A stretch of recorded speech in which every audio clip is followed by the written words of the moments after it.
ਸਭ ਤੋਂ ਜ਼ਿਆਦਾ ਜੇ ਕੋਈ ਕਿਸੇ ਅਤਿਆਚਾਰ ਦਾ ਸ਼ਿਕਾਰ ਹੈ ਜਾਂ ਸਭ ਤੋਂ ਵੱਧ ਜ਼ੁਲਮ ਜੇ ਕਿਸੇ ਭਾਈਚਾਰੇ 'ਚ ਹੋਏ ਹੈ ਤੇ ਉਹ ਦਲਿਤ ਤੇ ਮੁਸਲਮਾਨ ਭਾਈਚਾਰੇ ਹੈਗੇ ਆ, ਜਿੱਥੇ ਸਭ ਤੋਂ ਜ਼ਿਆਦਾ ਹਮਲਾ ਇੱਕ ਕਿਸਮ ਦਾ ਹੈ। ਆਦਿਵਾਸੀ ਤੇ ਮਹਿਲਾ ਨੂੰ ਭਾਰਤ ਦੇ ਰਾਸ਼ਟਰਪਤੀ ਬਣਾਉਣਾ ਇਹ ਭਾਰਤੀ ਲੋਕਤੰਤਰ ਜਾਂ ਭਾਰਤੀ ਡੈਮੋਕ੍ਰੇਸੀ ਦੀ ਖੂਬਸੂਰਤੀ ਹੈ।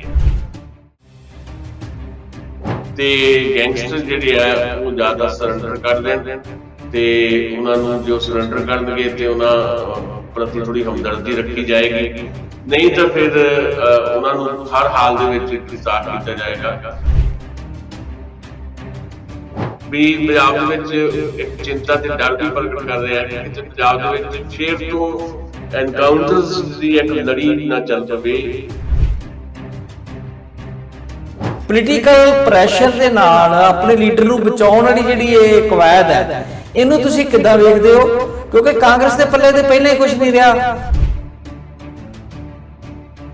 ਸਿਸਟਮ ਵਿੱਚ ਪਸਰੇ ਭ੍ਰਿਸ਼ਟਾਚਾਰ ਨੂੰ ਉਜਾਗਰ ਕਰਦਾ, ਧਨ ਕੁਬੇਰਾਂ, ਗੈਰ ਸਮਾਜੀ ਤੱਤਾਂ, ਪ੍ਰਸ਼ਾਸਨਿਕ ਅਧਿਕਾਰੀਆਂ ਅਤੇ ਸਿਆਸਤਦਾਨਾਂ ਦੇ ਗੱਠਜੋੜ ਦਾ ਪਰਦਾਫਾਸ਼ ਕਰਦਾ, ਤੱਥਾਂ ਸਹਿਤ ਸਹੀ ਅਤੇ ਸਟੀਕ ਵਿਸ਼ਲੇਸ਼ਣ ਪੇਸ਼ ਕਰਦਾ। ਇਹ ਹੈ ਟੀਵੀ ਪੰਜਾਬੀ ਦੁਨੀਆ, ਆਪਣੀ ਬੋਲੀ ਆਪਣਾ ਮਾਣ। ਤੁਸੀਂ ਵੇਖ ਰਹੇ ਹੋ ਟੀਵੀ ਪੰਜਾਬੀ ਦੁਨੀਆ ਪ੍ਰਾਈਮ ਟਾਈਮ ਸ਼ੋਅ ਲੈ ਕੇ ਅਸੀਂ ਤੁਹਾਡੀ ਸੇਵਾ 'ਚ ਹਾਜ਼ਰ ਹੋ ਗਏ ਜੀ। ਮੇਰੇ ਨਾਲ ਚੰਡੀਗੜ੍ਹ ਸਟੂਡੀਓ ਤੋਂ ਹਰ ਰੋਜ਼ ਦੀ ਤਰ੍ਹਾਂ ਜੁੜ ਗਏ ਨੇ ਸੁਸ਼ੀਲ ਦਸਾਂਝ ਜੀ। ਆਪਣੇ ਦਰਸ਼ਕਾਂ ਦੇ ਨਾਲ ਨਾਲ ਦਸਾਂਝ ਸਾਹਿਬ ਦਾ ਵੀ ਕਰਦੇ ਹਾਂ ਸਵਾਗਤ। ਜੀ ਆਇਆਂ ਨੂੰ ਦਸਾਂਝ ਸਾਹਿਬ। ਬਹੁਤ ਮਿਹਰਬਾਨੀ, ਬਹੁਤ ਸ਼ੁਕਰੀਆ ਹਰਜੀਤ ਗਿੱਲ ਜੀ, ਤੇ ਟੀਵੀ ਪੰਜਾਬੀ ਦੁਨੀਆ ਦੇ ਸਾਰੇ ਦਰਸ਼ਕਾਂ ਦਾ ਵੀ ਸਵਾਗਤ ਹੈ ਜੀ। ਪਿਆਰ ਭਰੀ ਸਤਿ ਸ਼੍ਰੀ ਅਕਾਲ, ਆਦਾਬ ਤੇ ਨਮਸਕਾਰ ਜੀ। ਹਰਜੀਤ ਗਿੱਲ ਜੀ। ਦਸਾਂਝ ਸਾਹਿਬ, ਖਬਰਾਂ ਸ਼ੁਰੂ ਕਰਨ ਤੋਂ ਪਹਿਲਾਂ ਮੈਨੂੰ ਲੱਗਦਾ ਤੁਸੀਂ ਕੋਈ ਆਪਣਾ ਚਿਹਰਾ ਮੋਹਰਾ ਚੇਂਜ ਕਰਨ ਦੀ ਕੋਸ਼ਿਸ਼ ਕਰ ਰਹੇ ਹੋ। ਦਾੜੀ ਵਾਲੇ ਸੁਸ਼ੀਲ ਨੂੰ ਵੇਖਾਂਗੇ ਥੋੜਾ ਦਿਨਾਂ ਬਾਅਦ। ਚਿਹਰਾ ਮੋਹਰਾ ਨਹੀਂ ਚੇਂਜ ਕਰਦੀ, ਗਲਤੀ ਹੋ ਗਈ। ਉਹ ਮੈਂ ਸੈਲੂਨ ਗਿਆ 5 ਦਿਨ ਪਹਿਲਾਂ, 3 ਸੈਲੂਨ ਗਿਆ ਤੇ ਤਿੰਨਾਂ ਤੇ ਮੈਨੂੰ ਕੋਈ ਮਿਲਿਆ ਨਹੀਂ। ਮੈਂ ਘਰ ਆ ਗਿਆ ਤੇ ਦੂਜੇ ਦਿਨ ਸਵੇਰੇ ਉਹ ਸਾਡੇ ਇੱਕ ਬੱਚੇ ਨੇ ਆਪ ਹੀ ਉਹ ਟ੍ਰਿਮਿੰਗ ਜੀ ਫੇਰਤੀ ਸਾਰੀ ਕੱਸ ਕੇ, ਤੇ ਉਹਨਾਂ ਗੜਬੜ ਹੋ ਗਈ ਸਾਡੀ। ਅੱਛਾ, ਮੈਂ ਕਿਹਾ ਸ਼ਾਇਦ ਟ੍ਰਿਮ ਕਰਕੇ ਵਾਲੀ ਦਾੜੀ ਰੱਖਣ ਲੱਗੇ ਹੋ ਸਾਡੇ ਵਾਂਗੂ। ਨਹੀਂ, ਰੂਟੀਨ ਚ ਜਿੱਦਾਂ ਦਾ ਮੈਂ ਹੈਗਾ ਉਦਾਂ ਦਾ ਮੇਰਾ, ਇਹ ਅਚਾਨਕ ਹੀ ਹੋ ਗਿਆ ਬਸ। ਨਹੀਂ ਕੋਈ ਨਹੀਂ, ਥੋੜੀ ਤਬਦੀਲੀ ਹਮੇਸ਼ਾ ਚੰਗੀ ਲੱਗਦੀ ਆ। ਘਰ 'ਚ ਕੁਰਸੀਆਂ ਟੇਬਲ ਇੱਧਰੋਂ ਡਾਇਰੈਕਸ਼ਨ ਬਦਲਦੀ ਹੈ ਤੇ ਉਹਦੇ ਨਾਲ ਹੀ ਘਰ ਸੋਹਣਾ ਲੱਗਣ ਲੱਗ ਜਾਂਦਾ।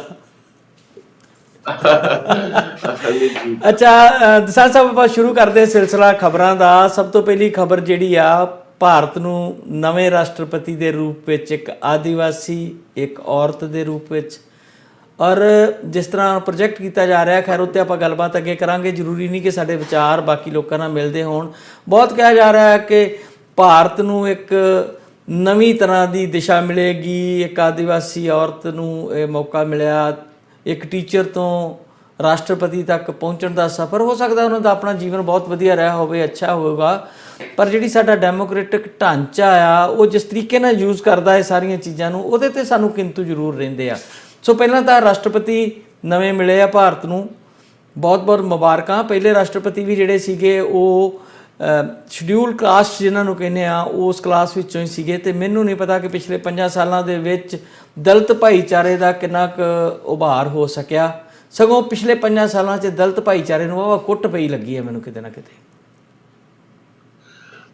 ਪਹਿਲਾਂ ਤਾਂ ਜਿੱਦਾਂ ਤੁਸੀਂ ਕਿਹਾ ਕਿ ਮੁਬਾਰਕਬਾਦ ਹੈ ਦ੍ਰੋਪਦੀ ਮੁਰਮੂ, ਉਹਨਾਂ ਨੂੰ ਵੀ ਮੁਬਾਰਕਬਾਦ ਤੇ ਸਾਰੇ ਦੇਸ਼ ਨੂੰ ਮੁਬਾਰਕਬਾਦ ਕਿ ਇੱਕ ਡੈਮੋਕ੍ਰੇਟਿਕ ਤਰੀਕੇ ਦੇ ਨਾਲ ਭਾਰਤ ਦੇ 15ਵੇਂ ਰਾਸ਼ਟਰਪਤੀ ਚੁਣੇ ਗਏ ਨੇ। ਦ੍ਰੋਪਦੀ ਮੁਰਮੂ ਇੱਕ ਆਦਿਵਾਸੀ ਮਹਿਲਾ, ਪਹਿਲੀ ਵਾਰ, ਤੇ ਇਸ ਕਰਕੇ ਮੁਬਾਰਕਬਾਦ ਹੈ। ਤੇ ਜੋ ਸਾਡੇ ਕੋਲ ਜਾਣਕਾਰੀਆਂ ਹੈ ਉਹਦੇ ਮੁਤਾਬਕ ਟੋਟਲ ਜਿਹੜੀ ਵੋਟ ਪਈ ਹੈ, ਉਸ ਵੋਟ ਦਾ 64% ਦ੍ਰੋਪਦੀ ਮੁਰਮੂ ਨੂੰ ਪਿਆ, ਜਾਣੀ ਕੋਈ ਮੁਕਾਬਲਾ ਹੀ ਨਹੀਂ ਸੀ।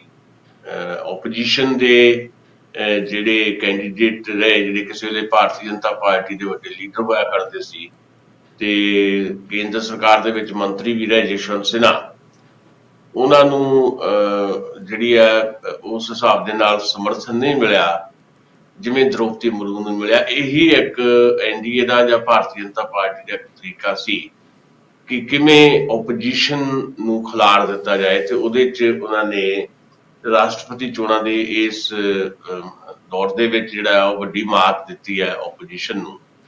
ਤੇ ਕਿਉਂਕਿ ਜਦੋਂ ਦ੍ਰੋਪਦੀ ਮੁਰਮੂ ਨੂੰ ਕੈਂਡੀਡੇਟ ਬਣਾਇਆ ਗਿਆ ਉਦੋਂ ਜਿਹੜੀਆਂ ਗਿਣਤੀਆਂ ਮਿਣਤੀਆਂ ਸੀ ਓਪੋਜੀਸ਼ਨ ਤੇ ਸੱਤਾ ਧਿਰ ਦੀਆਂ, ਤੇ ਉਹਦੇ 'ਚ 52% ਦੇ ਕਰੀਬ ਵੋਟ ਜਿਹੜੀ ਹੈ ਦ੍ਰੋਪਦੀ ਮੁਰਮੂ ਨੂੰ ਮਿਲਦੀ ਦਿਖਾਈ ਦੇ ਰਹੀ ਸੀ ਉਦੋਂ ਜਦੋਂ ਕੈਂਡੀਡੇਟ ਬਣਾਇਆ ਗਿਆ।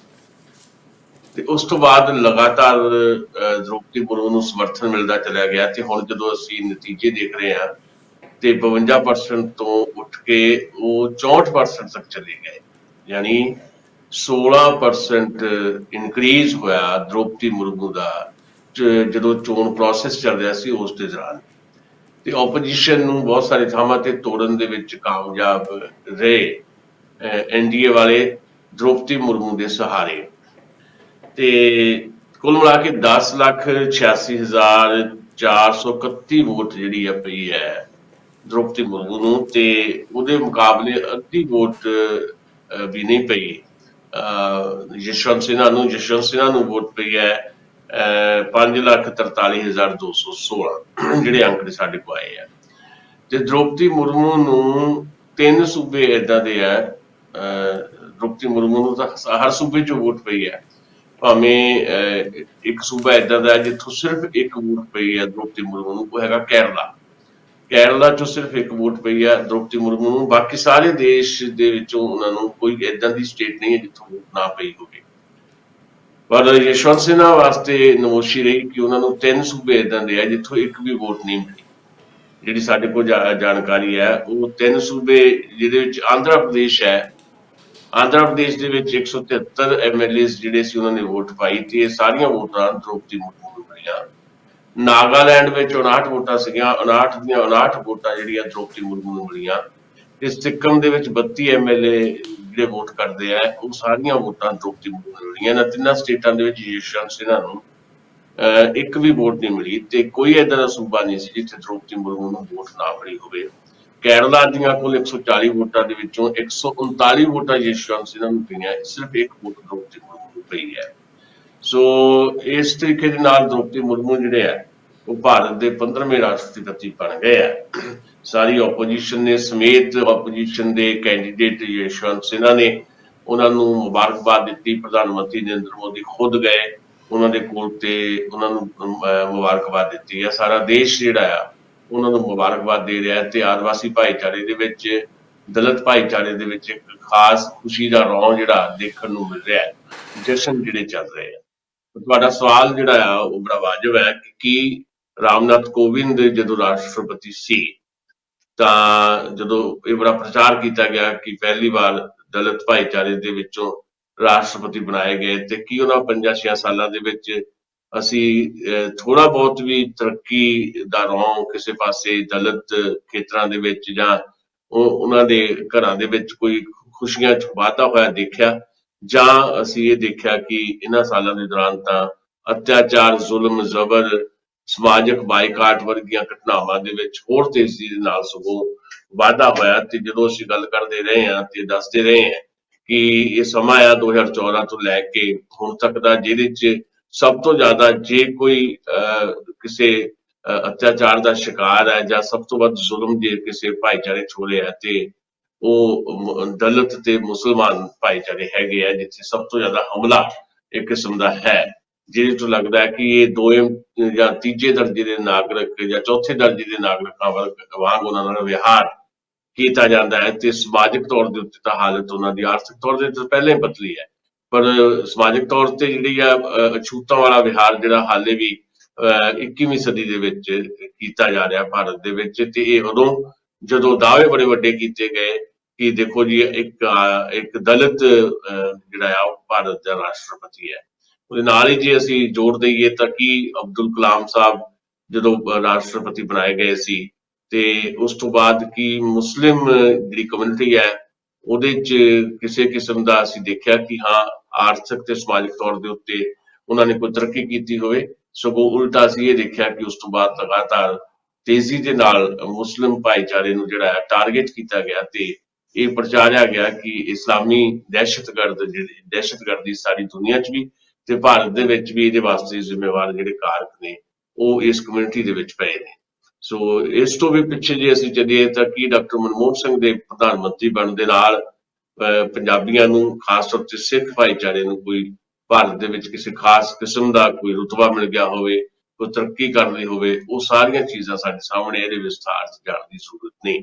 ਹੁਣ ਇਸ ਵੇਲੇ ਜਿੱਦਾਂ ਪ੍ਰਚਾਰਿਆ ਗਿਆ ਕਿ ਇੱਕ ਆਦਿਵਾਸੀ ਮਹਿਲਾ ਉਹ ਭਾਰਤ ਦੇ ਰਾਸ਼ਟਰਪਤੀ ਬਣਾਏ ਗਏ ਆ, ਅਸੀਂ ਨਿੱਜੀ ਤੌਰ ਦੇ ਉੱਤੇ ਉਹਨਾਂ ਦੀ ਜਿਹੜੀ ਸ਼ਖਸੀਅਤ ਹੈ ਉਹਦੇ ਉੱਤੇ ਕਿਸੇ ਕਿਸਮ ਦੀ ਕੋਈ ਟਿੱਪਣੀ ਨਹੀਂ ਕਰ ਰਹੇ, ਸਗੋਂ ਅਸੀਂ ਇਸ ਗੱਲ ਦੀ ਮੁਬਾਰਕਬਾਦ ਵੀ ਦਿੱਤੀ ਹੈ ਕਿ ਇੱਕ ਆਦਿਵਾਸੀ ਤੇ ਮਹਿਲਾ ਨੂੰ ਭਾਰਤ ਦੇ ਰਾਸ਼ਟਰਪਤੀ ਬਣਾਉਣਾ ਇਹ ਭਾਰਤੀ ਲੋਕਤੰਤਰ ਜਾਂ ਭਾਰਤੀ ਡੈਮੋਕ੍ਰੇਸੀ ਦੀ ਖੂਬਸੂਰਤੀ ਹੈ। ਜਿਨ੍ਹਾਂ ਦਾ ਜ਼ਿਕਰ ਪਹਿਲਾਂ ਮੈਂ ਕੀਤਾ, ਉਹਨਾਂ ਨੂੰ ਵੀ ਇਸ ਅਹੁਦੇ ਤੱਕ ਪਹੁੰਚਾਉਣਾ ਇਹ ਭਾਰਤੀ ਡੈਮੋਕ੍ਰੇਸੀ ਦੀ ਖੂਬਸੂਰਤੀ ਹੈ।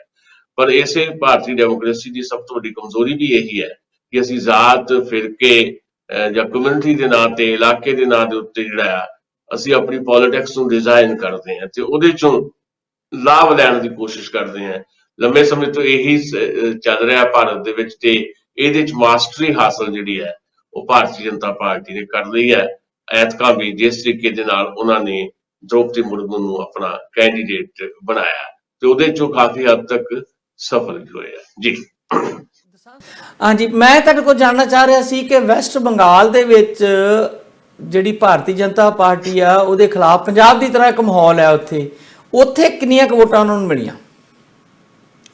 ਕ੍ਰਾਸ ਵੋਟਿੰਗ ਹੋਈ ਆ ਉੱਥੇ। ਮੇਰੇ ਕੋਲ ਮੈਂ ਚੈੱਕ ਕਰ ਰਿਹਾ ਸੀ ਹੁਣੇ ਜਦੋਂ ਤੁਸੀਂ ਮੈਨੂੰ ਪੁੱਛਿਆ ਤੇ ਉਹ ਪੂਰੀ ਆਈ ਹੋਈ ਹੈ, ਡਿਟੇਲਸ ਆਈ ਹੋਈ ਆ, ਟਵਿੱਟਰ ਦੇ ਉੱਤੇ ਵੀ ਪਾਈ ਹੋਈ ਆ, ਪਰ ਉਹ ਦੇਖਣ ਦੇ ਵਿੱਚ ਮੈਨੂੰ ਥੋੜੀ ਜਿਹੀ ਮੁਸ਼ਕਲ ਆ ਰਹੀ ਸੀ ਕਿਉਂਕਿ ਵੋਟ ਤੇ ਫਿਰ ਵੋਟ ਦੀ ਵੈਲਿਊ, MP ਦੀ ਵੋਟ ਉਹਦੀ ਵੈਲਿਊ, MLA ਦੀ ਵੋਟ ਉਹਦੀ ਵੈਲਿਊ, ਕਾਫੀ ਡਿਟੇਲਸ ਸੀਗੀਆਂ, ਇਸ ਕਰਕੇ ਮੈਂ ਉਹ ਧਿਆਨ ਨਾਲ ਨਹੀਂ ਉਹਨੂੰ ਚੈੱਕ ਕਰ ਸਕਿਆ।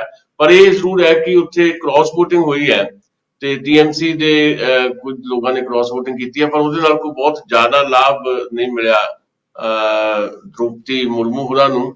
ਐਕਚੁਅਲ ਜਿਹੜੀ ਡਿਟੇਲਸ ਜਿਹੜੀਆਂ ਵੈਸੇ ਮੈਂ ਤੁਹਾਨੂੰ ਵੀ ਭੇਜ ਦਿੱਤੀ ਆ ਉਹ ਤੁਹਾਡੇ WhatsApp ਦੇ ਉੱਤੇ, ਉਹ ਬਾਅਦ ਵਿੱਚ ਆਪਾਂ ਦਰਸ਼ਕਾਂ ਨਾਲ ਸਾਂਝੀ ਕਰ ਸਕਦੇ ਹਾਂ ਸਟੇਟ ਵਾਈਜ਼ ਜੀ। ਹਾਂਜੀ, ਅੱਛਾ ਦਸਾਂਝ ਸਾਹਿਬ, ਪੰਜਾਬ ਦੇ ਕਿੱਦਾਂ ਦੇ ਹਾਲਾਤ ਰਹੇ? ਪੰਜਾਬ ਦੇ ਵਿੱਚ ਕੋਈ ਇਸ ਚੀਜ਼ ਨੂੰ ਲੈ ਕੇ ਉਤਸ਼ਾਹ ਸੀਗਾ ਜਾਂ ਇੱਕ ਰਸਮੀ ਤੌਰ ਤੇ ਹੀ ਵੀ ਵੋਟਾਂ ਪੈਣੀਆਂ ਤੇ ਪੈ ਗਈਆਂ? ਆਮ ਆਦਮੀ ਪਾਰਟੀ ਨੇ ਕਾਫੀ ਪਿੱਛੇ ਜਾ ਕੇ ਫੈਸਲਾ ਲਿਆ ਕਿ ਅਸੀਂ ਵਿਰੋਧੀ ਧਿਰ ਦੇ ਨਾਲ ਖੜਾਂਗੇ, BJP ਦੇ ਕੈਂਡੀਡੇਟ ਦੇ ਖਿਲਾਫ ਵੋਟ ਪਾਵਾਂਗੇ, ਤੇ ਉੱਥੋਂ ਕੋਈ ਕਿਸ ਤਰ੍ਹਾਂ ਦਾ ਕੋਈ ਉਤਸ਼ਾਹ ਲੱਗਿਆ ਤੁਹਾਨੂੰ? ਆਮ ਲੋਕਾਂ 'ਚ ਤੇ ਚਲੋ ਨਹੀਂ, ਕਿਉਂਕਿ ਵੋਟ ਆਮ ਲੋਕਾਂ ਨੇ ਨਹੀਂ ਪਾਉਣੀ ਹੁੰਦੀ, ਤੇ ਸਿਆਸੀ ਮੰਜ਼ਰ ਤੁਹਾਨੂੰ ਕਿੱਦਾਂ ਦਾ ਲੱਗਿਆ?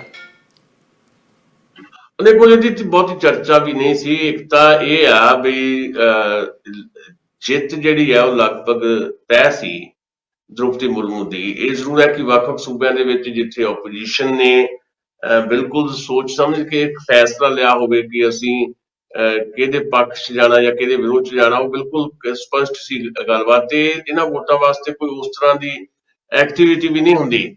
ਤੇ ਇੱਕ ਪਾਸੇ ਅਸੀਂ ਦੇਖ ਰਹੇ ਸੀ ਕਿ ਪਾਰਲੀਮੈਂਟ ਵੀ ਚੱਲ ਰਿਹਾ ਸੀ, ਦੂਜੇ ਪਾਸੇ ਵੋਟਿੰਗ ਵੀ ਹੋ ਰਹੀ ਸੀ, ਤੇ ਏਦਾਂ ਹੀ ਪੰਜਾਬ ਦੇ ਵਿੱਚ ਵੀ ਰੂਟੀਨ ਦੇ ਕੰਮ ਜਿਹੜੇ ਚੱਲਦੇ ਰਹੇ ਆ। ਆਮ ਆਦਮੀ ਪਾਰਟੀ ਨੇ ਬੜਾ ਸਪਸ਼ਟ ਫੈਸਲਾ ਲਿਆ, ਭਾਵੇਂ ਦੇਰੀ ਨਾਲ ਲਿਆ ਸੀ, ਤੇ ਉਹਨਾਂ ਨੇ NDA ਦੇ ਖਿਲਾਫ ਫੈਸਲਾ ਲਿਆ ਸੀ ਤੇ ਉਹਨੂੰ ਨਿਭਾਇਆ ਵੀ। ਆਮ ਆਦਮੀ ਪਾਰਟੀ ਜਾਂ ਬਾਕੀ ਪੰਜਾਬ ਦੇ ਵਿੱਚ ਜਿਹੜੇ ਸੀਗੇ ਉਹਦੇ 'ਚ ਸਿਰਫ ਮਨਪ੍ਰੀਤ ਇਆਲੀ ਨੂੰ ਛੱਡ ਕੇ ਬਾਕੀ ਕਿਤੇ ਵੀ ਕੋਈ ਬਹੁਤੀ ਹਿਲਜੁਲ ਨਹੀਂ ਸੀ। ਮਨਪ੍ਰੀਤ ਇਆਲੀ ਨੇ ਤਾਂ ਸਾਫ਼ ਤੌਰ ਦੇ ਉੱਤੇ ਕਹਿ ਦਿੱਤਾ ਸੀ ਕਿ ਮੈਂ ਇਸ ਵੋਟ ਦਾ ਬਾਈਕਾਟ ਕਰੂੰਗਾ, ਕਿਉਂਕਿ ਉਹਨਾਂ ਨੇ ਕਿਹਾ ਸੀ ਕਿ ਕਾਂਗਰਸ ਪਾਰਟੀ ਤੋਂ ਕੋਈ ਉਮੀਦ ਨਹੀਂ ਸੀ, ਭਾਰਤੀ ਜਨਤਾ ਪਾਰਟੀ ਤੋਂ ਕੁਝ ਉਮੀਦ ਸੀ, ਪਰ ਭਾਰਤੀ ਜਨਤਾ ਪਾਰਟੀ ਨੇ ਵੀ ਪੰਜਾਬ ਦੇ ਪੱਖ ਦੇ ਵਿੱਚ ਕੁਝ ਨਹੀਂ ਕੀਤਾ, ਇਸ ਕਰਕੇ ਮੈਂ ਇਹਦੇ 'ਚ ਵੋਟ ਨਹੀਂ ਪਾਉਂਦਾ। ਤੇ ਉਹਨਾਂ ਨੇ ਦੂਜੀ ਗੱਲ ਆਪਣੀ ਹੀ ਪਾਰਟੀ ਨੂੰ ਸਵਾਲਾਂ ਦੇ ਘੇਰੇ 'ਚ ਲਿਆ ਸੀ, ਇਹ ਕਹਿ ਕੇ ਕਿ ਮੇਰੇ ਨਾਲ ਬਿਲਕੁਲ ਵੀ ਸਲਾਹ ਨਹੀਂ ਕੀਤੀ ਗਈ। ਸੋ ਹੋਰ ਕੋਈ ਖਾਸ ਕਿਸਮ ਦੀ ਸਰਗਰਮੀ ਜਿਹੜੀ ਹੈ ਪੰਜਾਬ ਦੇ ਵਿੱਚ ਉਸ ਰੂਪ 'ਚ ਨਹੀਂ ਦਿਖਾਈ ਦਿੱਤੀ। ਅੱਛਾ ਦਸਾਂਝ ਸਾਹਿਬ, ਪੰਜਾਬ ਦੇ ਵਿੱਚ ਕੱਲ ਇੱਕ ਮੁਕਾਬਲਾ ਹੋਇਆ ਸੀ, ਉੱਤੇ ਕੱਲ ਵੀ ਆਪਾਂ ਚਰਚਾ ਕੀਤੀ ਸੀਗੀ, ਉਹਦੇ ਬਾਰੇ ਕੋਈ ਅਪਡੇਟ ਹੋਵੇ ਤੇ ਉਹ ਪਹਿਲੇ ਦਰਸ਼ਕਾਂ ਨਾਲ ਸਾਂਝੀ ਕਰੋ। ਇਹਦੇ ਤੇ ਕਾਫੀ ਅਪਡੇਟ ਤਾਂ ਚਲੋ ਹੈ ਕਿ ਉਹ ਚਲੋ ਜਿਹੜੇ ਦੋਨੋਂ ਸੀਗੇ ਉਹਨਾਂ ਦਾ ਪੋਸਟਮਾਰਟਮ ਦੇਰ ਰਾਤ ਹੋਇਆ 11:30 ਵਜੇ, ਤੇ ਬਾਕੀ ਜਿਹੜੀ ਪ੍ਰੈਸ ਨੂੰ ਬਰੀਫਿੰਗ ਦਿੱਤੀ ਹੈ ਗੌਰਵ ਯਾਦਵ ਸਾਹਿਬ ਨੇ, ਉਹਨਾਂ ਨੇ ਕਿਹਾ ਕਿ ਕਿਸੇ ਵੀ ਤਰ੍ਹਾਂ ਦਾ ਕੋਈ ਵੀ ਜਿਹੜਾ ਕੋਈ ਰਾਹਤ ਕਿਸੇ ਕਿਸਮ ਦੀ ਨਹੀਂ ਦਿੱਤੀ ਜਾਏਗੀ, ਇਹ ਐਕਸ਼ਨ ਏਦਾਂ ਜਾਰੀ ਰਹਿਣਗੇ ਤੇ ਗੈਂਗਸਟਰ ਜਿਹੜੇ ਆ ਉਹ ਜਾਂ ਤਾਂ ਸਰੈਂਡਰ ਕਰ ਦੇਣ, ਤੇ ਉਹਨਾਂ ਨੂੰ ਜੋ ਸਰੈਂਡਰ ਕਰਨਗੇ ਤੇ ਉਹਨਾਂ ਪ੍ਰਤੀ ਥੋੜੀ ਹਮਦਰਦੀ ਰੱਖੀ ਜਾਏਗੀ, ਨਹੀਂ ਤਾਂ ਫਿਰ ਉਹਨਾਂ ਨੂੰ ਹਰ ਹਾਲ ਦੇ ਵਿੱਚ ਗ੍ਰਿਫਤਾਰ ਕੀਤਾ ਜਾਏਗਾ। ਤੇ ਇਹ ਗੈਂਗਸਟਰ ਜਿਹੜੇ ਆ ਉਹ ਜਾਂ ਗੈਂਗਵਾਰ ਜਾਂ ਇਹ ਗੈਂਗ ਕਲਚਰ ਜਿਹੜਾ ਪੰਜਾਬ ਚੋਂ ਪੂਰੀ ਤਰ੍ਹਾਂ ਖਤਮ ਕਰਨ ਦਾ ਤਹੀਆ ਜਿਹੜਾ ਆ ਪੰਜਾਬ ਸਰਕਾਰ ਨੇ ਕੀਤਾ ਹੋਇਆ। ਇਹ ਇੱਕ ਬਕਾਇਦਾ ਮੀਟਿੰਗ ਵੀ ਲਈ ਪੰਜਾਬ ਦੇ ਮੁੱਖ ਮੰਤਰੀ ਭਗਵੰਤ ਮਾਨ ਹੋਰਾਂ ਨੇ ਆਫੀਸ਼ੀਅਲਸ ਦੀ, ਤੇ ਉਹਨਾਂ ਨੇ ਵੀ ਸਾਫ਼ ਕਰ ਦਿੱਤਾ ਹੈ ਕਿ ਇਹਨੂੰ ਬਿਲਕੁਲ ਵੀ ਬਰਦਾਸ਼ਤ ਨਹੀਂ ਕੀਤਾ ਜਾਏਗਾ। ਪਰ ਦੂਜੀ ਗੱਲ ਜਿਹੜੀ ਹੈ, ਜਿਹੜੀ ਸੋਸ਼ਲ ਮੀਡੀਆ ਤੇ ਵੀ ਜਾਂ ਆਮ ਜਿਹੜੇ ਸਾਡੇ ਚਿੰਤਕ ਨੇ ਉਹ ਥੋੜੀ ਏਦਾਂ ਦੀ ਵਿਚਾਰ ਕਰ ਰਹੇ ਹੈ ਵੀ ਪੰਜਾਬ ਦੇ ਵਿੱਚ ਇੱਕ ਚਿੰਤਾ ਤੇ ਡਰ ਵੀ ਪ੍ਰਗਟ ਕਰ ਰਿਹਾ ਕਿ ਕਿਤੇ ਪੰਜਾਬ ਦੇ ਵਿੱਚ ਫੇਰ ਤੋਂ ਐਨਕਾਊਂਟਰਸ ਦੀ ਇੱਕ ਲੜੀ ਨਾ ਚੱਲ ਪਵੇ, ਲਗਾਤਾਰ ਪੁਲਿਸ ਮੁਕਾਬਲੇ ਬਣਨੇ ਨਾ ਸ਼ੁਰੂ ਹੋ ਜਾਣ, ਤੇ ਉਹਦੇ ਵਿੱਚ ਫਿਰ ਹਮੇਸ਼ਾ ਹੀ ਸਵਾਲ ਉੱਠਦਾ ਰਹਿੰਦਾ ਹੈ ਕਿ ਵੀ ਇਹ ਜਿਹੜਾ ਪੁਲਿਸ ਮੁਕਾਬਲਾ ਇਹ ਝੂਠਾ ਆ ਜਾਂ ਸੱਚਾ ਆ। ਏਦਾਂ ਦੀ ਚਰਚਾ ਚੱਲੀ ਹੈ ਤੇ ਸਵਾਲ ਵੀ ਕੁਝ ਉੱਠਣੇ ਸ਼ੁਰੂ ਹੋ ਗਏ ਆ ਵੀ ਅਸੀਂ ਆਧੁਨਿਕ ਸਮਿਆਂ ਦੇ ਵਿੱਚ ਜਦੋਂ ਰਹਿ ਰਹੇ ਹਾਂ ਤੇ ਇੱਕ ਤਾਂ ਸਿੱਧੂ ਮੂਸੇਵਾਲਾ ਦਾ ਜਿਹੜਾ ਮਰਡਰ ਹੁੰਦਾ ਹੈ ਉਹਦੀ ਮਿਸਟਰੀ ਕੀ ਸੀ, ਉਹਦੇ ਪਿੱਛੇ ਕੀ ਸੀ, ਉਹ ਜਿਹੜੀਆਂ ਤਾਰਾਂ ਸੀ ਉਹ ਕਿੱਥੇ ਤੱਕ ਜੁੜੀਆਂ ਸੀ, ਰਾਜ਼ ਹੋਰ ਬਹੁਤ ਸਾਰੇ ਜਿਹੜੇ ਆ ਉਹ ਮਿਲ ਸਕਦੇ ਸੀ ਜੇ ਜਿਹੜੇ ਗੈਂਗਸਟਰ ਹੈ ਜਿਨ੍ਹਾਂ ਨੂੰ ਪੁਲਿਸ ਮੁਕਾਬਲੇ 'ਚ ਮਾਰਿਆ ਗਿਆ, ਜੇ ਇਹਨਾਂ ਨੂੰ ਜਿਉਂਦਿਆਂ ਗ੍ਰਿਫਤਾਰ ਕਰ ਲਿਆ ਜਾਂਦਾ ਤੇ ਸ਼ਾਇਦ ਬਹੁਤ ਕੁਝ ਹੋਰ ਸੀ ਜਿਹੜਾ ਸਾਡੇ ਸਾਹਮਣੇ ਆਉਣਾ ਸੀ, ਜਿਹੜਾ ਹੁਣ ਦਫਨ ਹੋ ਗਿਆ। ਇਹ ਇੱਕ ਸਵਾਲ ਉੱਠ ਰਿਹਾ ਹੈ ਵੀ ਆਧੁਨਿਕ ਸਮੇਂ ਦੇ ਵਿੱਚ ਨਵੀਆਂ ਟੈਕਨੀਕਸ ਨੇ ਕਿ ਮੁਕਾਬਲੇ 'ਚ ਮਾਰ ਦੇਣਾ ਹੀ ਹੱਲ ਹੈ ਕਿ ਕੋਈ ਹੋਰ ਤਕਨੀਕ ਵਰਤ ਕੇ, ਕੋਈ ਗੈਸ ਛੱਡ ਕੇ ਉਹਨਾਂ ਨੂੰ ਬੇਹੋਸ਼ ਕਰਕੇ ਜਾਂ ਕੁਝ ਉਡੀਕ ਕਰਕੇ ਕੁਝ ਨਾ ਕੁਝ ਏਦਾਂ ਦੀ ਵਿਧੀ ਵਰਤ ਕੇ ਜਿਹੜਾ ਹੈ ਉਹਨਾਂ ਨੂੰ ਜਿਉਂਦਿਆਂ ਗ੍ਰਿਫਤਾਰ ਜੇ ਕਰ ਲਿਆ ਜਾਂਦਾ ਤਾਂ ਸ਼ਾਇਦ ਬਹੁਤ ਕੁਝ ਹੋਰ ਸਾਡੇ ਸਾਹਮਣੇ ਆ ਜਾਂਦਾ ਤੇ ਜਿਹੜਾ ਹੁਣ ਨਹੀਂ ਸਾਹਮਣੇ ਆਉਣਾ। ਵੀ ਇਹ ਸਵਾਲ ਕੁਝ ਸਾਡੇ ਸੋਸ਼ਲ ਮੀਡੀਆ ਤੇ ਵੀ ਤੇ ਬਾਕੀ ਆਮ ਚਰਚਾ ਦੇ ਵਿੱਚ ਵੀ ਉੱਠ ਰਹੇ ਹੈ ਵੀ ਪੰਜਾਬ ਦੇ ਵਿੱਚ ਕਿਤੇ ਨਵੇਂ ਸਿਰੇ ਤੋਂ ਨਵੇਂ ਰੂਪ ਦੇ ਵਿੱਚ ਗੈਂਗਸਟਰਾਂ ਨੂੰ ਖਤਮ ਕਰਨ ਦੇ ਨਾਂ ਦੇ ਉੱਤੇ ਨੌਜਵਾਨਾਂ ਨੂੰ ਫੇਰ ਤੋਂ ਪੁਲਿਸ ਮੁਕਾਬਲਿਆਂ ਵਿੱਚ ਉਲਝਾ ਕੇ ਮਾਰਨ ਦਾ ਜਿਹੜਾ ਇੱਕ ਕਲਚਰ ਜਿਹੜਾ ਫੇਰ ਤੋਂ ਕਿਤੇ ਨਾ ਤੁਰ ਪਵੇ, ਜਿਹੜਾ ਫਿਰ ਬਹੁਤ ਜ਼ਿਆਦਾ ਜਿਹੜਾ ਸਾਡਾ ਨੁਕਸਾਨ ਕਰ ਸਕਦਾ। ਇਹ ਇੱਕ ਚਿੰਤਾ ਪੰਜਾਬ ਦੇ ਸਿਆਸੀ ਹਲਕਿਆਂ ਦੇ ਵਿੱਚ ਵੀ ਤੇ ਸਮਾਜਿਕ ਹਲਕਿਆਂ ਦੇ ਵਿੱਚ ਵੀ ਪਾਈ ਜਾ ਰਹੀ ਹੈ। ਜੀ ਦਸਾਂਝ ਸਾਹਿਬ, ਅਸੀਂ ਗੱਲ ਕਰ ਰਹੇ ਸੀਗੇ ਪੰਜਾਬ ਦੀ, ਤੇ ਚਲੋ ਜਿਹੜੀ ਘਟਨਾ ਵੱਡੀ ਹੋਈ ਆ ਉਹ ਤੋਂ ਬਾਅਦ ਹਾਲਾਤ ਜਿਹੜੇ ਆ ਉਹ ਇਸ ਤਰ੍ਹਾਂ ਲੱਗਦਾ ਹੈ ਕਿ ਪੰਜਾਬ ਪੁਲਿਸ ਨੂੰ ਜਿਹੜਾ ਲੱਗ ਰਿਹਾ ਸੀ ਕਿ ਸਾਡਾ ਵਕਾਰ ਕੋਈ ਖੁੱਸਿਆ ਹੋਇਆ, ਉਹ ਸ਼ਾਇਦ ਕਿਤੇ ਬਹਾਲ ਹੋਣ ਦੀ ਗੱਲ ਜਿਹੜੀ ਆ ਉਹ ਜ਼ਰੂਰ ਹੈ। ਪਰ ਜਿਹੜੀਆਂ ਚਿੰਤਾਵਾਂ ਤੁਸੀਂ ਪ੍ਰਗਟ ਕੀਤੀਆਂ ਨੇ ਉਹ ਆਪਣੀ ਥਾਂ ਜਿਹੜੀਆਂ ਨੇ ਉਹ ਬਹੁਤ ਵੱਡੀਆਂ ਚਿੰਤਾਵਾਂ ਨੇ। ਅੱਛਾ, ਹੁਣ ਗੱਲ ਕਰੀਏ ਥੋੜਾ ਜਿਹਾ ਜਿਹੜੀ ਕੇਂਦਰ ਸਰਕਾਰ ਦੀਆਂ ਏਜੰਸੀਆਂ ਨੇ, ਖਾਸ ਕਰਕੇ ਈਡੀ ਵੱਲੋਂ ਜਿਸ ਤਰ੍ਹਾਂ ਦਾ ਹੋ ਰਿਹਾ ਆ, ਆਪਾਂ ਅਕਸਰ ਕਹਿ ਦਿੰਦੇ ਹਾਂ ਕਿ ਟਾਈਮਿੰਗ ਕਿਹੜਾ ਟਾਈਮਿੰਗ, ਹੁਣ ਤੇ ਕੋਈ ਏਡੀ ਵੱਡੀ ਇਲੈਕਸ਼ਨ ਵੀ ਨਹੀਂ ਤੇ ਨੈਸ਼ਨਲ ਹੈਰਾਲਡ ਵਾਲੇ ਕੇਸ 'ਚ ਸੋਨੀਆ ਗਾਂਧੀ ਕੋਲੋਂ ਪੁੱਛਗਿੱਛ ਹੋ ਰਹੀ ਆ। ਜੇ ਮੰਨ ਲਓ ਕੋਈ ਭਾਰਤ ਦੀ ਏਜੰਸੀ ਕਰਦੀ ਆ, ਚਲੋ ਆਪਾਂ ਇਹ ਨਹੀਂ ਬਰੀ ਨਹੀਂ ਕਰਦੇ ਕਿਸੇ ਨੂੰ ਕਿ ਉਹਨਾਂ ਦੇ ਮਨ 'ਚ ਖੋਟ ਹੈ, ਪਰ ਕਿਤੇ ਨਾ ਕਿਤੇ ਜਿਹੜੀਆਂ ਪੋਲੀਟੀਕਲ ਪਾਰਟੀਆਂ ਨੇ ਜਿਸ ਤਰੀਕੇ ਨਾਲ ਪ੍ਰੋਟੈਸਟ ਕਾਂਗਰਸ ਕਰ ਰਹੀ ਆ, ਜੇ ਸੱਚਮੁੱਚ ਹੀ ਕਿਤੇ ਕੋਈ ਕਰਪਸ਼ਨ ਦਾ ਜਾਂ ਕੋਈ ਇਸ ਤਰ੍ਹਾਂ ਦਾ ਕੇਸ ਹੈ ਤੇ ਕੀ ਭਾਰਤ ਦੀ ਏਜੰਸੀਆਂ ਨੂੰ ਉਹਦੀ ਪੜਚੋਲ ਕਰਨ ਦਾ ਅਧਿਕਾਰ ਨਹੀਂ ਹੈ? ਪੋਲੀਟੀਕਲ ਪ੍ਰੈਸ਼ਰ ਦੇ ਨਾਲ ਆਪਣੇ ਲੀਡਰ ਨੂੰ ਬਚਾਉਣ ਵਾਲੀ ਜਿਹੜੀ ਇਹ ਕਵਾਇਦ ਹੈ, ਇਹਨੂੰ ਤੁਸੀਂ ਕਿੱਦਾਂ ਵੇਖਦੇ ਹੋ? ਕਿਉਂਕਿ ਕਾਂਗਰਸ ਦੇ ਪੱਲੇ ਤੇ ਪਹਿਲਾਂ ਹੀ ਕੁਝ ਨਹੀਂ ਰਿਹਾ, ਤੇ ਜੇ ਹੁਣ ਇਸ ਤਰ੍ਹਾਂ ਹੀ ਕਰਦੇ ਰਹੇ ਕਿ ਮੈਂ ਕਰਪਸ਼ਨ ਦੇ ਕੇਸਾਂ 'ਚ ਫਸੇ ਲੋਕਾਂ ਨੂੰ, ਭਾਵੇਂ ਉਹ ਸਾਧੂ ਸਿੰਘ ਧਰਮਸੋਤ ਹੋਵੇ ਤੇ ਭਾਵੇਂ ਉਹ ਕੋਈ ਪੰਜਾਬ ਦਾ ਹੋਰ ਲੀਡਰ ਹੋਵੇ ਜਾਂ ਇੱਥੋਂ ਤੱਕ ਕਿ ਉਹਨਾਂ ਦੀ ਵੱਡੀ ਲੀਡਰ ਸੋਨੀਆ ਗਾਂਧੀ ਹੋਵੇ, ਤੇ ਫਿਰ ਜਿਹੜਾ ਕਾਂਗਰਸ ਦਾ ਹਾਲਾਤ ਹੈ ਇਹ ਹੋਰ ਖਰਾਬ ਨਹੀਂ ਹੋਣਗੇ? ਬਿਲਕੁਲ ਤੁਸੀਂ ਦਰੁਸਤ ਕਹਿ ਰਹੇ ਹੋ। ਦੋ ਗੱਲਾਂ ਨੇ ਇਹਦੇ ਵਿੱਚ। ਨੰਬਰ 1 ਗੱਲ ਤਾਂ ਇਹੀ ਹੈ ਕਿ ਰੂਟੀਨ ਦੇ ਵਿੱਚ ਜੇ ਕੋਈ ਪੁੱਛਗਿੱਛ ਹੋ ਰਹੀ ਹੈ, ਕੇਸ ਹੈ ਤੇ ਉਹਦੇ 'ਚ ਰੂਟੀਨ ਦੀ ਪੁੱਛਗਿੱਛ ਜਿਹੜੀ ਹੈ ਉਹ ਚੱਲ ਰਹੀ ਹੈ ਤੇ ਉਹਨੂੰ ਚੱਲਣ ਦੇਣਾ ਚਾਹੀਦਾ। ਉਹਦੇ 'ਚ ਕਿਸੇ ਕਿਸਮ ਦਾ ਇਸ ਤਰ੍ਹਾਂ ਦੇ ਪ੍ਰਦਰਸ਼ਨ ਕਰਕੇ, ਮੁਜ਼ਾਹਰੇ ਕਰਕੇ ਤੁਸੀਂ ਉਹਦੇ 'ਚ ਰੁਕਾਵਟਾਂ ਖੜੀਆਂ ਕਰਕੇ ਕੀ ਇਹਦੇ 'ਚ ਹਾਸਲ ਕਰ ਲੈਣਾ ਚਾਹੁੰਦੇ ਹੋ?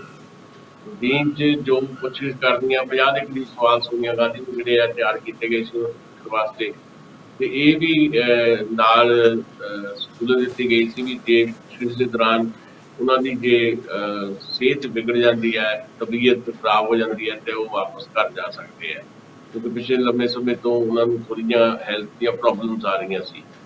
ਮੈਂ ਸਮਝਦਾ ਕਿ ਜਿੱਦਾਂ ਤੁਸੀਂ ਵੀ ਕਿਹਾ ਕਿ ਇੱਦਾਂ ਦੀ ਜਿਹੜੀ ਪੁੱਛਗਿੱਛ ਹੋ ਰਹੀ ਹੋਵੇ ਜਿਹਦੇ 'ਚ ਏਜੰਸੀ ਇਨਵੋਲਵ ਹੈ, ਇਹ ਨਹੀਂ ਹੈ ਕਿ ਕੋਈ ਤਾਜ਼ਾ ਮਾਮਲਾ ਬਣਾਇਆ ਗਿਆ ਹੋਵੇ ਤੇ ਪੁਰਾਣਾ ਮਾਮਲਾ ਨੈਸ਼ਨਲ ਹੈਰਾਲਡ ਦਾ ਹੈ ਤੇ ਉਹਦੇ 'ਚ ਪੁੱਛਗਿੱਛ ਚੱਲ ਰਹੀ ਹੈ ਤੇ ਉਹ ਪੁੱਛਗਿੱਛ ਕੋਈ ਬੰਦ ਤਾਂ ਹੋ ਨਹੀਂ ਜਾਣੀ।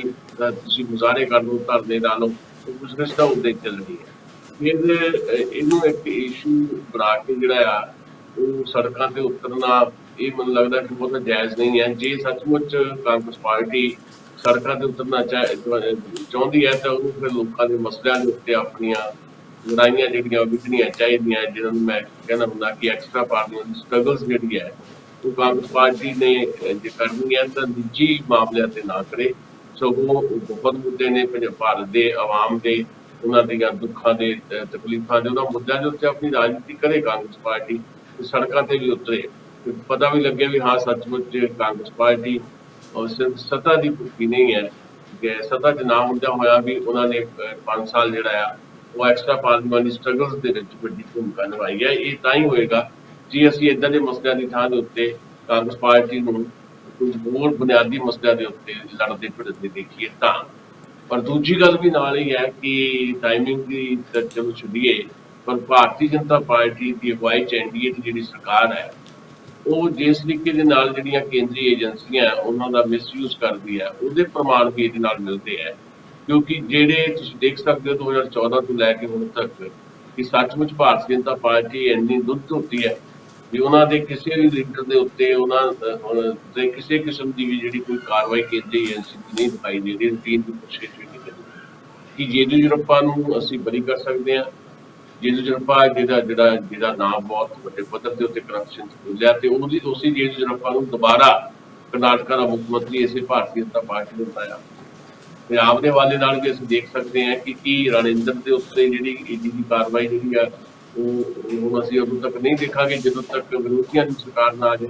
ਕੈਪਟਨ ਅਮਰਿੰਦਰ ਜਦੋਂ ਸਿਫਰਤ ਸੀ ਉਦੋਂ ਵੀ ਦੋਸਤੀ ਰੱਖੀ ਭਾਰਤੀ ਜਨਤਾ ਪਾਰਟੀ ਨਾਲ, ਉਹਨਾਂ ਤੇ ਕਿਸੇ ਕਿਸਮ ਦੀ ਕੋਈ ਕਾਰਵਾਈ ਨਹੀਂ ਹੈ। ਬਾਕੀ ਵੀ ਕਿਸੇ ਵੀ ਜਿਹੜੇ ਉਸ ਧਿਰ ਦੇ ਜਿਹੜੇ ਲੋਕ ਹੈਗੇ ਆ ਜਿਹੜੇ ਬੀਜੇਪੀ ਦੇ ਨਾਲ ਖੜੇ ਨੇ, ਚਾਹੇ ਉਹ ਭਾਈਵਾਲ ਨੇ ਤੇ ਚਾਹੇ ਸਿੱਧੇ ਤੌਰ ਤੇ ਬੀਜੇਪੀ 'ਚ ਹੈ, ਉਹਨਾਂ ਤੇ ਕਿਸੇ ਕਿਸਮ ਦੀ ਕੋਈ ਕਾਰਵਾਈ ਸਾਨੂੰ ਦਿਖਾਈ ਨਹੀਂ ਦਿੰਦੀ। ਵਿਰੋਧੀਆਂ ਤੇ ਹਰੇਕ ਤੇ ਕਾਰਵਾਈ ਕੋਈ ਨਾ ਕੋਈ ਦਿਖਾਈ ਦਿੰਦੀ ਹੈ। ਇਹ ਦੋ ਪੱਖ ਨੇ, ਇਹਨਾਂ ਗੱਲਾਂ ਨੂੰ ਧਿਆਨ ਜੀ। ਦਸਾਂ ਸਾਹਿਬ, ਪੰਜਾਬ ਦੇ ਮੁੱਖ ਮੰਤਰੀ ਕੱਲ ਖਬਰ ਆਈ ਸੀਗੀ ਤੇ ਉਹ ਬਿਮਾਰ ਹੋ ਗਏ, ਅਚਾਨਕ ਅਪੋਲੋ ਹਸਪਤਾਲ 'ਚ ਦਾਖਲ ਨੇ ਤੇ ਉਹਦੇ ਬਾਰੇ ਬੜੀ ਚਰਚਾ ਵੀ ਚੱਲ ਰਹੀ ਆ ਸੋਸ਼ਲ ਮੀਡੀਆ ਤੇ। ਖੈਰ ਲੋਕੀ ਫਟਾਫਟ ਸ਼ੁਰੂ ਕਰ ਦਿੰਦੇ ਆ ਕਿ ਉਹ ਵੇਈ ਨਦੀ ਦਾ ਪਾਣੀ ਪੀਂਦੇ ਦਿਖਾਇਆ ਸੀ ਉਹਨਾਂ ਨੂੰ ਇੱਕ ਦਿਨ ਪਹਿਲਾਂ ਤੇ ਪੇਟ ਦਾ ਇਨਫੈਕਸ਼ਨ ਹੋ ਗਿਆ। ਕੀ ਕੋਈ ਖਬਰ ਉਹਨਾਂ ਦੇ ਬਾਰੇ, ਉਹਨਾਂ ਦੀ ਸਿਹਤ 'ਚ ਸੁਧਾਰ ਬਾਰੇ ਖਬਰ ਆਈ ਆ? ਸਟੇਬਲ ਹੈ? ਕੀ ਚੱਲ ਰਿਹਾ? ਨਹੀਂ, ਉਸ ਤੋਂ ਬਾਅਦ ਉਹਨਾਂ ਨੇ ਰੂਟੀਨ ਦਾ ਚੈੱਕਅਪ ਜਿਹੜਾ ਕਰਾਇਆ ਅਪੋਲੋ ਹਸਪੀਟਲ ਦੇ ਵਿੱਚ, ਉਹ ਵਾਪਸ ਆ ਕੇ ਉਹਨਾਂ ਨੇ ਸਗੋਂ ਆਫੀਸ਼ੀਅਲ ਦੀ ਮੀਟਿੰਗ ਲਈ। ਮੇਰੇ ਕੋਲ ਹੁਣ ਬਿਲਕੁਲ ਅਪਡੇਟ ਇਸ ਕਿਸਮ ਦੀ ਨਹੀਂ ਹੈ ਕਿ ਹੁਣ ਇਸ ਵੇਲੇ ਉਹ ਕਿੱਥੇ ਨੇ, ਪਰ ਬਹੁਤੀ ਖਬਰ ਇਸ ਤਰ੍ਹਾਂ ਦੀ ਨਹੀਂ ਚੱਲਦੀ ਕਿ ਉਹ ਬਹੁਤ ਪਹਿਲਾਂ ਕੱਲ੍ਹ ਇੱਦਾਂ ਦੀ ਖਬਰ ਆ ਰਹੀ ਸੀ ਵੀ ਸ਼ਾਇਦ 2-3 ਦਿਨ ਉਹਨਾਂ ਨੂੰ ਹਸਪੀਟਲ 'ਚ ਰਹਿਣਾ ਪੈ ਸਕਦਾ ਹੈ। ਪਰ ਬਾਅਦ ਵਿੱਚ ਮੈਂ ਦੇਖਿਆ ਕਿ ਜਿਹੜੇ ਪੰਜਾਬ ਪੁਲਿਸ ਦੇ ਉੱਚ ਅਧਿਕਾਰੀ ਆ ਉਹਨਾਂ ਦੀ ਮੀਟਿੰਗ ਵੀ ਉਹ ਲੈ ਰਹੇ ਸੀ ਇਸ ਮੁੱਦੇ ਦੇ ਉੱਤੇ, ਜਿਹੜਾ ਐਨਕਾਊਂਟਰ ਵਾਲਾ ਮਾਮਲਾ ਸੀ। ਸੋ ਰੂਟੀਨ ਦਾ ਚੈੱਕਅਪ ਗਏ ਸੀ। ਬਿਮਾਰ ਕਿੱਦਾਂ ਹੋਏ, ਕਿ ਇਸੇ ਕਰਕੇ ਬਿਮਾਰ ਹੋਏ ਜਿਹੜਾ ਉਹਨਾਂ ਨੇ ਬੇਈ ਦਾ ਪਾਣੀ ਪੀਤਾ ਇਸ ਕਰਕੇ ਪੇਟ 'ਚ ਇਨਫੈਕਸ਼ਨ ਹੋਈ, ਜਾਂ ਕੋਈ ਹੋਰ ਕਾਰਨ ਰਿਹਾ ਹੋਏਗਾ। ਇਹਦੀਆਂ ਡਿਟੇਲਸ ਦਾ ਮੈਡੀਕਲ ਬੁਲੇਟਿਨ ਆਮ ਤੌਰ ਦੇ ਉੱਤੇ ਜਿਹੜੇ ਇਸ ਲੈਵਲ ਦੇ ਲੋਕ ਹੁੰਦੇ ਆ, ਪ੍ਰਧਾਨ ਮੰਤਰੀ, ਮੁੱਖ ਮੰਤਰੀ, ਉਹਨਾਂ ਦੇ ਬਕਾਇਦਾ ਮੈਡੀਕਲ ਬੁਲੇਟਿਨ ਜਾਰੀ ਹੁੰਦੇ ਆ, ਪਰ ਇਹਨਾਂ ਦਾ ਮੈਡੀਕਲ ਬੁਲੇਟਿਨ ਕੋਈ ਜਾਰੀ ਨਹੀਂ ਹੋਇਆ। ਏਦਾਂ ਹੀ ਖਬਰ ਆ ਰਹੀ ਹੈ ਕਿ ਉਹ ਰੂਟੀਨ ਦੀ ਪੇਟ ਦੀ ਕੋਈ ਉਹਨਾਂ ਨੂੰ ਇਨਫੈਕਸ਼ਨ ਸੀ ਜਿਹਦੇ ਚੈੱਕਅਪ ਲਈ ਉਹ ਪਹੁੰਚ ਗਏ। ਸਵਾਲ ਦੂਜਾ ਜ਼ਿਆਦਾ ਵੱਡਾ ਕੀਤਾ ਜਾ ਰਿਹਾ ਵੀ ਇੱਕ ਪਾਸੇ ਅਸੀਂ ਮੁਹੱਲਾ ਕਲੀਨਿਕ ਦਾ ਮਾਡਲ ਜਿਹੜਾ ਪੰਜਾਬ 'ਚ ਲਿਆਉਣਾ ਚਾਹੁੰਦੇ ਆਮ ਆਦਮੀ ਕਲੀਨਿਕ ਦੇ ਰੂਪ ਦੇ ਵਿੱਚ, ਤੇ ਪੰਜਾਬ ਦਾ ਜਿਹੜਾ ਸਾਡਾ ਹੈਲਥ ਦਾ ਓਵਰਆਲ ਸਿਸਟਮ ਹੈ, ਇੱਕ ਗੱਲ ਤਾਂ ਇਹ ਨਿਕਲ ਕੇ ਆਈ ਆਮ ਚਰਚਾ 'ਚ ਜਾਂ ਸੋਸ਼ਲ ਮੀਡੀਆ 'ਤੇ ਬਹੁਤ ਗੱਲ ਉੱਠ ਰਹੀ ਹੈ ਵੀ ਕੀ ਪੰਜਾਬ ਦੇ ਮੁੱਖ ਮੰਤਰੀ ਨੂੰ ਪੰਜਾਬ ਦੇ ਆਪਣੇ ਜਿਹੜੇ ਹੈਲਥ ਸਟਰਕਚਰ ਦੇ ਉੱਤੇ ਕੋਈ ਯਕੀਨ ਨਹੀਂ ਹੈ ਜਿਹਦੇ ਕਰਕੇ ਉਹ ਦਿੱਲੀ ਗਏ। ਦੂਜਾ ਸਵਾਲ ਇਹ ਆ ਜਾਂਦਾ ਹੈ ਕਿ ਕੀਤਾ ਜਾ ਰਿਹਾ ਕਿ ਪੰਜਾਬ ਤਾਂ ਛੱਡੋ, ਜਿਸ ਦਿੱਲੀ ਮਾਡਲ ਨੂੰ ਪੰਜਾਬ 'ਚ ਲਾਗੂ ਕਰਨਾ ਚਾਹੁੰਦੇ ਆ ਕਿ ਉਹਨਾਂ ਨੂੰ ਦਿੱਲੀ ਦਾ ਕੋਈ ਸਰਕਾਰੀ ਹਸਪਤਾਲ ਨਹੀਂ ਲੱਭਾ ਜਿੱਥੇ ਉਹ ਆਪਣਾ ਇਲਾਜ ਕਰਾ ਲੈਂਦੇ। ਉਹ ਅਪੋਲੋ ਕਿਉਂ ਗਏ? ਵੀ ਆਮ ਆਦਮੀ ਵਾਸਤੇ ਮੁਹੱਲਾ ਕਲੀਨਿਕ ਤੇ ਤੁਸੀਂ ਖਾਸਮ ਖਾਸ ਹੋ, ਤੇ ਤੁਹਾਡੇ ਵਾਸਤੇ ਤੁਹਾਡੇ ਆਪਣੇ ਹਸਪਤਾਲ ਤੇ ਤੁਹਾਨੂੰ ਯਕੀਨ ਨਹੀਂ ਤੇ ਤੁਸੀਂ ਅਪੋਲੋ 'ਚ ਜਾਂਦੇ ਹੋ। ਕਿ ਪੀਜੀਆਈ ਜਿਹੜਾ ਸਾਡਾ ਚੰਡੀਗੜ੍ਹ ਦੇ ਵਿੱਚ ਹੀ ਹੈ, ਜਿੱਥੇ ਦੁਨੀਆ ਭਰ ਦੇ ਲੋਕ ਆ ਕੇ ਇਲਾਜ ਕਰਾਉਂਦੇ ਆ, 20,000 ਦੇ ਕਰੀਬ ਪੇਸ਼ੈਂਟ ਰੋਜ਼ ਆਉਂਦਾ ਹੈ, ਤੇ ਸਭ ਤੋਂ ਜਿਹੜੇ ਬਿਹਤਰ ਜਿਹੜੇ ਸਿਹਤ ਦੇ ਅਦਾਰੇ ਜਿਹੜੇ ਉਹਦੇ 'ਚ ਪੀਜੀਆਈ ਨੂੰ ਰੱਖਿਆ ਜਾਂਦਾ, ਚਾਹੇ ਉਹ ਚੰਡੀਗੜ੍ਹ ਹੈ ਚਾਹੇ ਰੋਹਤਕ ਹੈ। ਤੇ ਕੀ ਇਹ ਇੱਥੇ ਨਹੀਂ ਸੀ ਇਲਾਜ ਕਰਵਾਇਆ ਜਾ ਸਕਦਾ ਜਾਂ ਚੈੱਕਅਪ ਕਰਵਾਇਆ ਜਾ ਸਕਦਾ? ਇਹ ਸਵਾਲ ਵੱਡੇ ਪੱਧਰ ਦੇ ਉੱਤੇ ਜ਼ਿਆਦਾ ਜਿਹੜਾ ਵਾਇਰਲ ਹੋ ਰਿਹਾ ਜਾਂ ਉੱਠ ਰਿਹਾ ਜੀ। ਬਿਲਕੁਲ ਬਿਲਕੁਲ ਕਹਿ ਰਹੇ ਹੋ। ਵੈਸੇ ਇਸ ਮਾਮਲੇ 'ਚੋਂ ਜਿਹੜੀ ਪੁਰਾਣੇ ਲੀਡਰਾਂ ਦੀ ਰਵਾਇਤ ਹੈ ਉਹਨੂੰ ਮੇਰੇ ਖਿਆਲ ਉਹ ਬਰਕਰਾਰ ਰੱਖ ਰਹੇ ਆ। ਤੇ ਇਹੋ ਕੁਝ ਬਾਦਲ ਸਾਹਿਬ ਕਰਦੇ ਰਹੇ ਆ, ਸੁਖਬੀਰ ਬਾਦਲ ਵੀ ਕਰਦੇ ਰਹੇ ਆ। ਕੋਵਿਡ ਦਾ ਮਾੜਾ ਜਿਹਾ ਖਾਂਸੀ ਆਈ ਤੇ ਉਹ ਵੀ ਦਿੱਲੀ ਜਾ ਕੇ ਇਲਾਜ ਕਰਾਉਂਦੇ ਆ, ਵਿਦਾਂਤਾ 'ਚ ਜਾਂ ਕਿਤੇ ਹੋਰ। ਤੇ ਬਾਦਲ ਸਾਹਿਬ ਦੇ ਬਿੱਲ ਤੇ ਹੁਣ ਤੱਕ ਚਰਚਾ 'ਚ ਰਹੇ ਆ ਕਿ ਜਾਂਦੇ ਜਾਂਦੇ ਵੀ ਸਿਹਤ ਚੈੱਕ ਕਰਾਉਣ ਲਈ ਅਮਰੀਕਾ ਤੋਂ ਘੱਟ ਕਿਤੇ ਗੱਲ ਨਹੀਂ ਸੀ ਕਰਦੇ। ਮੈਨੂੰ ਲੱਗਦਾ ਹੈ ਕਿ ਜਿਹੜਾ ਉਹ ਪੁਰਾਣਾ ਰਵਾਇਤ ਹੈ ਉਹਨੂੰ ਉਹ ਤੋੜਨਾ ਨਹੀਂ ਚਾਹੁੰਦੇ ਕਿਤੇ ਨਾ ਕਿਤੇ। ਬਦਲਿਆ ਕੀ ਹੈ ਫਿਰ? ਦੇਖੋ, ਤੁਹਾਡੇ ਕੋਲ ਆਪਣੇ ਪਰਸਨਲ ਵੀ ਇਸ ਲੈਵਲ ਦੇ ਜਿਹੜੇ ਲੋਕ ਹੁੰਦੇ ਉਹਨਾਂ ਕੋਲ ਆਪਣੇ ਪਰਸਨਲ ਡਾਕਟਰ ਵੀ ਹੁੰਦੇ ਆ, ਤੇ ਉਹ ਵੀ ਤੁਸੀਂ ਕਰਵਾ ਸਕਦੇ ਸੀ। ਕੋਈ ਐਡੀ ਗੱਲ ਨਹੀਂ ਕਿ ਐਵੇਂ ਮੁਫਤ ਦਾ ਤੁਸੀਂ ਵਿਰੋਧੀਆਂ ਨੂੰ ਜਿਹੜਾ ਆਪਣੇ ਤੇ ਹਮਲਾ ਕਰਨ ਦਾ ਜਿਹੜਾ ਮਾਹੌਲ ਤਿਆਰ ਕਰਕੇ ਕਿਉਂ ਦਿੰਦੇ? ਅਸੀਂ ਸ਼ੁਰੂ ਤੋਂ ਇਹ ਗੱਲ ਕਹੀ ਹੈ ਆਮ ਆਦਮੀ ਪਾਰਟੀ ਦੇ ਬਾਰੇ, ਸ਼ੁਰੂ ਤੋਂ ਹੀ ਜਦੋਂ ਹਜੇ ਸੱਤਾ 'ਚ ਨਹੀਂ ਵੀ ਸੀ ਆਈ ਆਮ ਆਦਮੀ ਪਾਰਟੀ ਜਾਂ ਦਿੱਲੀ 'ਚ ਸੀ, ਸਾਡਾ ਥੋੜਾ ਵੱਖਰਾ ਵਿਚਾਰ ਰਿਹਾ। ਪਰ ਉਹਦੇ ਬਾਵਜੂਦ ਅਸੀਂ ਜਦੋਂ ਪੰਜਾਬ ਦੇ ਵਿੱਚ ਆਮ ਆਦਮੀ ਪਾਰਟੀ ਦੀ ਸਰਕਾਰ ਬਣੀ, ਅਸੀਂ ਅਕਸਰ ਇਹ ਗੱਲ ਕਿਹਾ ਕਿ ਇਹ ਆਮ ਆਦਮੀ ਪਾਰਟੀ ਦੀ ਇੱਕ ਵੱਖਰੀ ਤਰ੍ਹਾਂ ਦੀ ਸਿਆਸਤ ਕਰਨ ਦਾ ਵਾਅਦਾ ਕਰਕੇ ਆਈ ਹੈ ਤੇ ਕੁਝ ਸਮਾਂ ਇਸ ਪਾਰਟੀ ਨੂੰ ਜ਼ਰੂਰ ਦਿੱਤਾ ਜਾਣਾ ਚਾਹੀਦਾ ਹੈ, ਵੀ ਇਹ ਨਾ ਲੱਗੇ ਕਿ ਹਰ ਗੱਲ ਤੇ ਅਸੀਂ ਨੁਕਤਾਚੀਨੀ ਕਰਦੇ ਹਾਂ। ਪਰ ਨਾਲ ਦੀ ਨਾਲ ਅਸੀਂ ਵੀ ਕਹਿੰਦੇ ਰਹੇ ਕਿ ਇਹਨਾਂ ਨੂੰ ਬਹੁਤ ਫੂਕ ਕੇ ਕਦਮ ਰੱਖਣਾ ਚਾਹੀਦਾ ਹੈ। ਇਹ ਆਪ ਹੀ ਵਿਰੋਧੀਆਂ ਨੂੰ ਕੋਈ ਹਥਿਆਰ ਨਾ ਮੁਹੱਈਆ ਕਰਵਾ ਦਿਆ ਕਰਨ ਕਿ ਠੀਕ ਹੈ ਤੁਸੀਂ ਸਾਨੂੰ ਘੇਰ ਲਓ। ਤੇ ਪਰ ਉਹਦੇ ਬਾਵਜੂਦ ਹਰ ਵਾਰ ਹੀ ਅਸੀਂ ਦੇਖਦੇ ਹਾਂ ਕਿ ਕਿਤੇ ਨਾ ਕਿਤੇ ਕੋਈ ਨਾ ਕੋਈ ਗੱਲ ਏਦਾਂ ਦੀ ਨਿਕਲ ਆਉਂਦੀ ਹੈ ਜਿਹਦੇ 'ਚ ਆਪ ਹੀ ਵਿਰੋਧੀਆਂ ਨੂੰ ਫੜਾ ਦਿੰਦੇ ਨੇ ਕੋਈ ਨਾ ਕੋਈ ਨੁਕਤਾ ਤੇ ਫਿਰ ਘਿਰ ਜਾਂਦੇ ਨੇ। ਚਾਹੇ ਇਹ ਮਾਮਲਾ ਹੋਵੇ ਹੁਣ ਭਗਵੰਤ ਮਾਨ ਦਾ, ਚਾਹੇ ਉਹ ਜਿਹੜਾ ਪ੍ਰੋਫੈਸਰ ਦਵਿੰਦਰਪਾਲ ਭੁੱਲਰ ਦੀ ਰਿਹਾਈ ਦਾ ਮਾਮਲਾ, ਉਸ ਮਾਮਲੇ 'ਚ ਵੀ ਸਵਾਲ ਉੱਠ ਰਹੇ ਆ ਵੀ ਜੇ ਪੰਜਾਬ ਸਰਕਾਰ ਨੇ ਵੀ ਇਹ ਪਿਛਲੀ ਸਰਕਾਰ ਜਿਹੜੀ ਸੀ ਕਾਂਗਰਸੀ ਸਰਕਾਰ, ਉਹਨਾਂ ਨੇ ਵੀ ਇੱਕ ਤੋਂ ਵੱਧ ਵਾਰ ਜਿਹੜਾ ਲਿਖ ਕੇ ਦੇ ਦਿੱਤਾ ਸੀ ਕਿ ਸਾਨੂੰ ਪ੍ਰੋਫੈਸਰ ਦਵਿੰਦਰਪਾਲ ਭੁੱਲਰ ਦੀ ਰਿਹਾਈ ਤੇ ਕਿਸੇ ਕਿਸਮ ਦਾ ਕੋਈ ਇਤਰਾਜ਼ ਨਹੀਂ। ਕੇਂਦਰ ਵੱਲੋਂ ਵੀ ਫਾਈਲ ਜਿਹੜੀ ਹੈ ਕਲੈਰਿਟੀ ਸਪਸ਼ਟ ਕਰ ਦਿੱਤੀ ਗਈ, ਸਾਫ਼ ਕਰ ਦਿੱਤੀ ਗਈ, ਪਰ ਦਿੱਲੀ ਦੀ ਸਰਕਾਰ ਨੇ ਉੱਤੇ ਧਿਆਨ ਕਿਉਂ ਨਹੀਂ ਦਿੱਤਾ ਜਿੱਥੇ ਆਮ ਆਦਮੀ ਪਾਰਟੀ ਦੀ ਸਰਕਾਰ ਹੈ। ਤੇ ਹੁਣ ਪੰਜਾਬ ਸਰਕਾਰ ਨੇ ਫਿਰ ਹਾਈ ਕੋਰਟ 'ਚ ਇਹ ਗੱਲ ਕਹੀ ਹੈ ਪੰਜਾਬੀ ਅਸੀਂ ਤਾਂ ਆਪਣੇ ਵੱਲੋਂ ਦੇਤਾ ਜੀ, ਸਾਨੂੰ ਕੋਈ ਇਤਰਾਜ਼ ਨਹੀਂ। ਇਹ ਤਾਂ ਹੁਣ ਦਿੱਲੀ ਸਰਕਾਰ ਨੇ ਰਿਵਿਊ ਕਮੇਟੀ ਕੋਲ ਭੇਜਿਆ ਹੋਇਆ ਇਹ ਮਾਮਲਾ, ਰਿਵਿਊ ਕਮੇਟੀ ਦੀ ਰਿਪੋਰਟ ਦਾ ਇੰਤਜ਼ਾਰ ਹੈ। ਰਿਵਿਊ ਕਮੇਟੀ ਵਾਸਤੇ ਹੁਣ ਮਹੀਨੇ ਲੱਗਦੇ ਹੁੰਦੇ ਆ, ਜਿਹੜਾ 10 ਮਿੰਟ ਦਾ ਕੰਮ ਹੈ ਉਹਦੇ ਵਾਸਤੇ ਤੁਸੀਂ ਮਹੀਨਿਆਂ ਬੱਧੀ ਜਿਹੜਾ ਉਡੀਕ ਕਰਾਈ ਜਾਓ ਤੇ ਫਿਰ ਮੁਫਤੀ ਆਪਣੀ ਆਲੋਚਨਾ ਦਾ ਮਾਹੌਲ ਆਪੇ ਤਿਆਰ ਕਰ ਲਓ।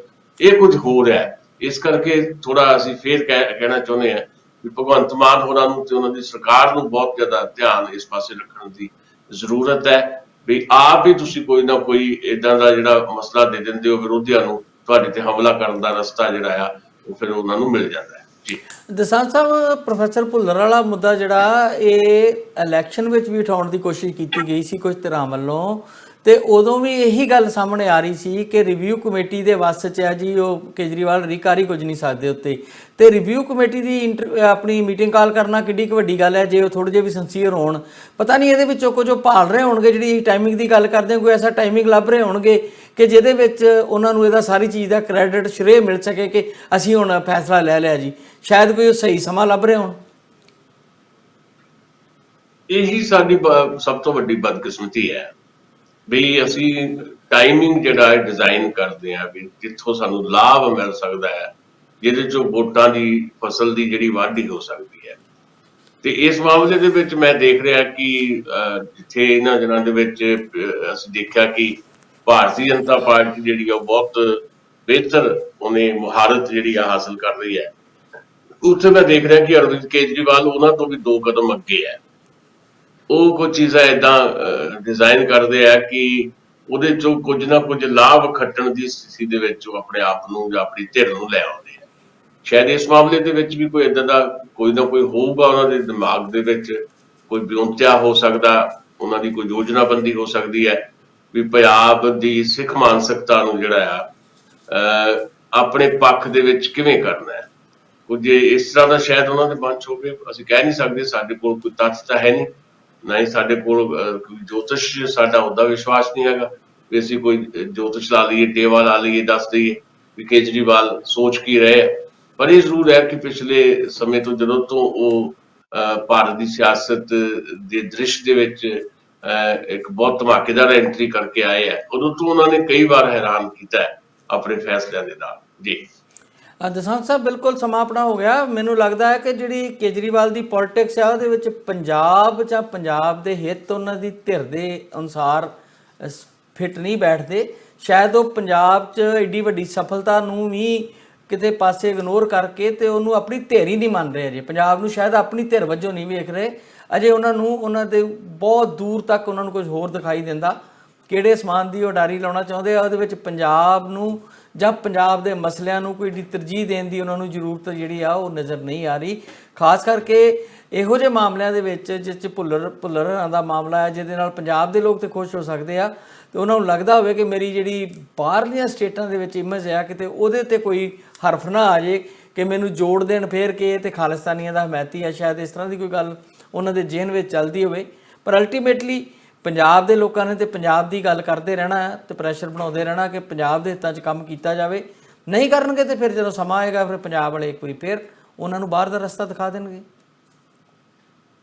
ਪੰਜਾਬ ਜੇ ਅਰਵਿੰਦ ਕੇਜਰੀਵਾਲ ਨੇ ਇਸ ਤਰ੍ਹਾਂ ਕਹਿ ਲਓ ਵੀ ਹੈਰਾਨ ਕੀਤਾ ਆਪਣੇ ਕੁਝ ਫੈਸਲਿਆਂ ਨਾਲ, ਤਾਂ ਪੰਜਾਬੀਆਂ ਨੇ ਵੀ ਬਾਰ-ਬਾਰ ਜਿਹੜਾ ਆਪਣੀ ਕਾਬਲੀਅਤ ਦਿਖਾਈ ਹੈ।